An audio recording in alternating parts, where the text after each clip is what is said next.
Assalamualaikum warahmatullahi wabarakatuh. Saya Vista Cahyani Ramadan dengan NPM 212151039.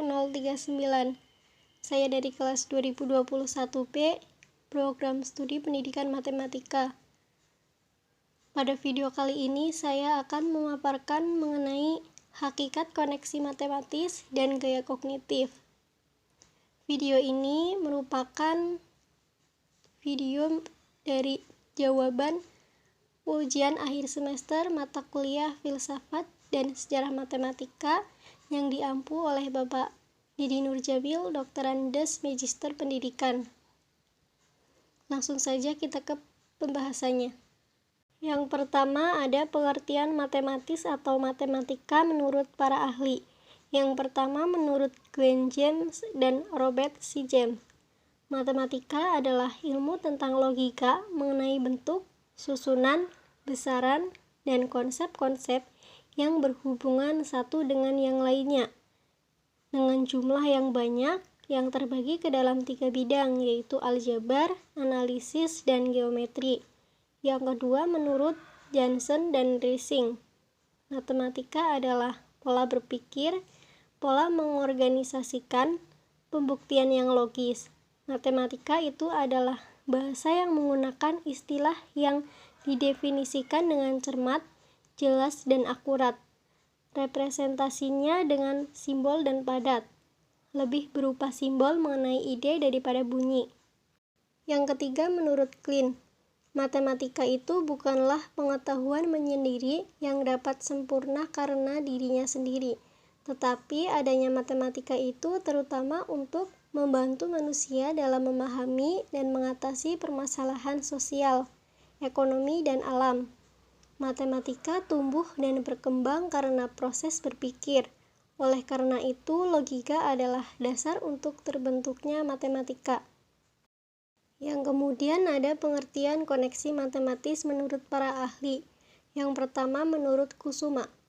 Kemampuan koneksi matematis adalah kemampuan seseorang dalam memperlihatkan hubungan internal dan eksternal matematika, yang meliputi koneksi antar topik matematika, koneksi dengan disiplin ilmu lain, dan koneksi dengan kehidupan sehari-hari.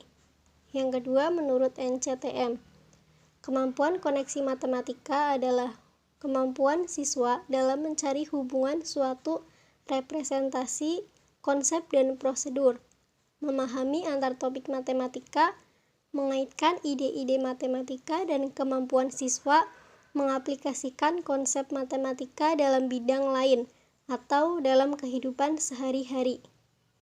Yang ketiga menurut Herdiana, kemampuan koneksi matematis adalah kemampuan untuk mengaitkan antara konsep-konsep matematika secara eksternal, yaitu matematika dengan bidang studi lain, maupun dengan kehidupan sehari-hari.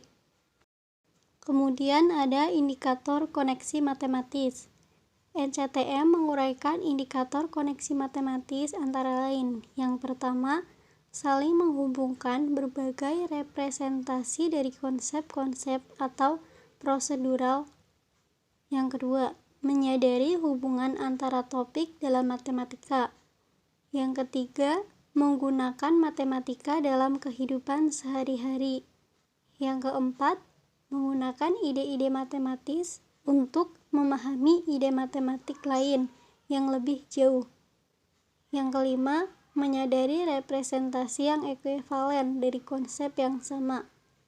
Yang keenam, memandang matematika sebagai suatu kesatuan yang utuh. Karakteristik koneksi matematis. Yang pertama, ditinjau secara lokal, koneksi matematis terjadi pada tahap memahami masalah, merencanakan pemecahan, dan melaksanakan pemecahan masalah. Yang kedua, ditinjau secara global atau pada keseluruhan tahapan langkah-langkah polya. Koneksi matematis yang dilakukan subjek penelitian dapat dikategorikan menjadi dominan lengkap dan dominan tidak lengkap. Yang ketiga, koneksi dominan tidak lengkap dibedakan menjadi dua, yaitu dominan tidak lengkap sederhana dan dominan tidak lengkap tidak sederhana. Kemudian aspek koneksi matematis. NCTM mengindikasikan koneksi matematis terbagi ke dalam 3 aspek kelompok koneksi, yaitu yang pertama, aspek koneksi antar topik matematika. Kemampuan mengaitkan antar topik dalam matematika, mengaitkan matematika dengan ilmu lain dan dengan kehidupan sehari-hari, disebut kemampuan koneksi matematik. Yang kedua, aspek koneksi dengan disiplin ilmu lain. Matematika sebagai disiplin ilmu dapat bermanfaat bagi perkembangan disiplin ilmu lain, seperti yang dikatakan Johannes, bahwa matematika berperan sebagai ilmu pengetahuan lain, terutama ilmu pengetahuan eksak.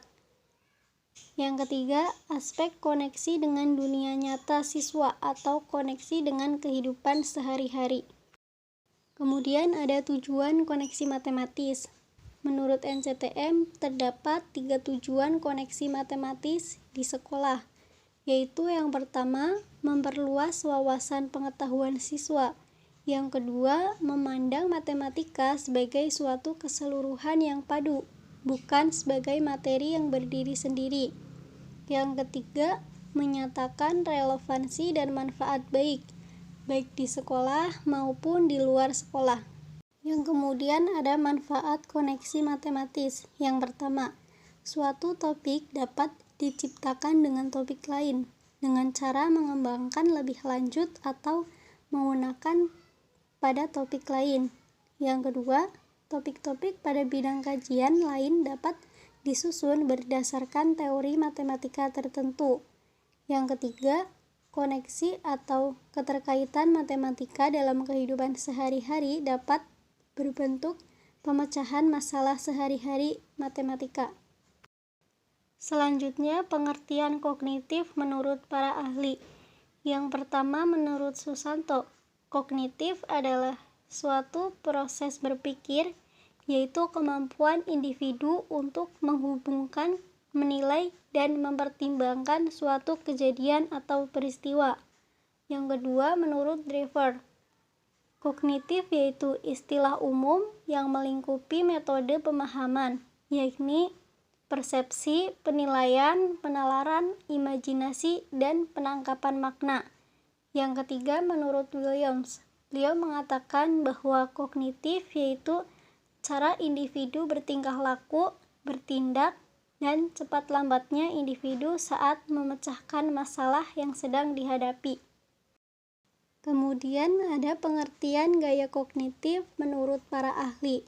Yang pertama, menurut Desmita, bahwa gaya kognitif adalah karakteristik individu dalam penggunaan fungsi kognitif, seperti berpikir, mengingat, memecahkan masalah, membuat keputusan. Yang kedua, menurut Basey dalam Nugraha dan Awaliyah, gaya kognitif merupakan proses atau gaya kontrol yang muncul dalam diri peserta didik yang secara situasional dapat menentukan aktivitas sadar peserta didik dalam mengorganisasikan, mengatur, menerima, dan menyebarkan informasi, dan juga menentukan perilaku peserta didik tersebut. Kemudian yang ketiga, menurut Park, gaya kognitif merupakan karakteristik individu dalam berpikir, merasakan, mengingat, memecahkan masalah, dan membuat keputusan. Kemudian ada dimensi gaya kognitif. Yang pertama yaitu field dependent. Gaya kognitif field dependent merupakan karakteristik seseorang yang mempunyai kecenderungan bergantung oleh lingkungan dan juga mudah terpengaruh oleh lingkungannya. Kemudian ada gaya kognitif field independent. Gaya kognitif field independent merupakan karakter seseorang yang mempunyai kecenderungan dapat menganalisis sendiri suatu persoalan, dan individu dengan gaya kognitif field dependent mereka tidak mudah terpengaruh oleh lingkungan. Kemudian, karakteristik gaya kognitif field dependent. Yang pertama, cenderung memiliki pemikiran global. Yang kedua, kecenderungan untuk menerima struktur yang sudah ada, disebabkan kurang memiliki kemampuan restrukturisasi.